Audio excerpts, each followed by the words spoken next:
यो जुन संयुक्त आवास भनौँ हामी जे बनाउँदैछौँ त्यसको लागि चाहिँ आयोजना व्यवस्थापन उपसमिति गठन हुनेछ। त्यसमा यहाँहरूको पनि सहभागिता हुन्छ। त्यसमा पदाधिकारीको हकमा म सल्लाह गर्छु काठमाडौँ महानगरपालिकाले नै यसको अध्यक्षता ग्रहण गरेर सञ्चालन गरिदिए राम्रो हुन्छ, किनभने अरू भौतिक चिजहरू पनि जुटाउने कुरा छ। अहिले 5 करोडको बजेटकै कुरा छ, त्यसले गर्दाखेरि यो सहज रूपमा अगाडि बढ्छ। त्यस्तो सँगसँगै अहिले हाम्रो 54-56 परिवारको जुन घरहरू भत्किएर पूर्ण रूपमा क्षति भएर बनाउने अवस्थामा छ भने अहिले पुनर्निर्माण प्राधिकरणले प्रत्येक घरलाई दिने 2-2 लाख रुपियाँको सहुलियत पनि लिन सकिन्छ। यो भनेको 1 करोडभन्दा बढी पैसा हो। त्यस्तै गरेर पुनर्निर्माण प्राधिकरणले यो एकदम कम ब्याज दरको ऋण 2% को ऋण भनेको छ, हाम्रो सामूहिक इन्ट्रेस्टको रूपमा त्यसलाई चाहिँ त्यो सफ्ट लोन पनि लिन सक्छौँ।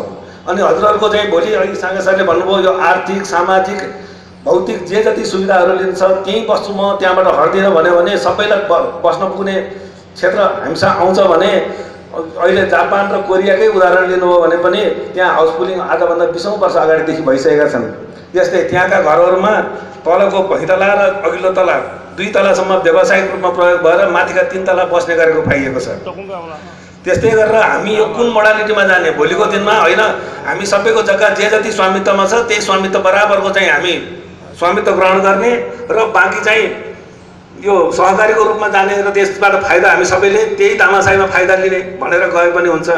होइन सबैले बस्ने गरेर हामी बसौँ, हामी त्यही घरमा हामी एउटा एकीकृत बस्ती गरेर अटाएर बसौँ र जसको कम छ कम उनले बढी कन्ट्रिब्युट गरौँ र पूर्जा अलिकति बढाउँ, जसको बढी छ अलिकति छोडिदिउँ भनेर गयौँ भने पनि त्यो मिल्छ।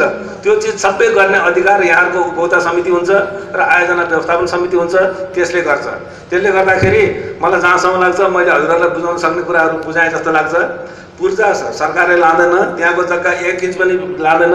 50% ओगट छ भनेकोमा 50%मा बच्चाहरू खेल्न मिल्छ, वृद्धहरू आएर घाम ताप्न मिल्छ, त्यो किसिमको घरहरू डिजाइन हुन्छ र त्यो जग्गा त्यहीँको त्यहीँ बस्छ। त्यो स्वामित्व तपाईँहरूकोबाट काटिएर अन्त जाँदैन। यति बुझ्दिनु होला। यति भन्दै म धन्यवाद ज्ञापन गर्न चाहन्छु।